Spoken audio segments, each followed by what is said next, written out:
Бүгінгі таңда мектепте 180 бала оқиды, 7-9 сыныптар қамтылған. Іріктеу кезеңі өтінішті 29 қыркүйек пен 10 қазан аралығында өтініш берілді. 500 өтініш қабылданды және 500 өтініштің ішінен 180 бала іріктеліп таңдалды. Бүгінгі таңға ары қарай бала қабылдау үдерісі тоқтатылды.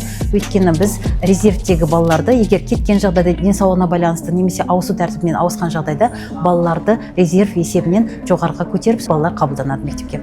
Тактикалық дайындық және алғашқы әскери дайындық кабинеті бар.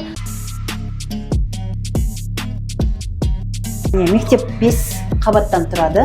Бірінші, екінші, үшінші қабаттар жатақхана. Балалар бірінші қабатта 7-ші сыныптар, екінші қабатта 8-дер және үшінші қабатта 9-ші сыныптар оқиды. 4-ші, 5-ші қабатта оқу кабинеттері. Жарыстану бағыты болғандықтан физика, география, математика, IT, информатика және ағылшын тілі бөліп тереңдетіліп оқытылады. Бізге қазір сол мектебімізде өткен сабақтар және де қосымша робототехника қосылды, қарым-қатынас, психологиялық сабақ, алғашқы әскери дайындық.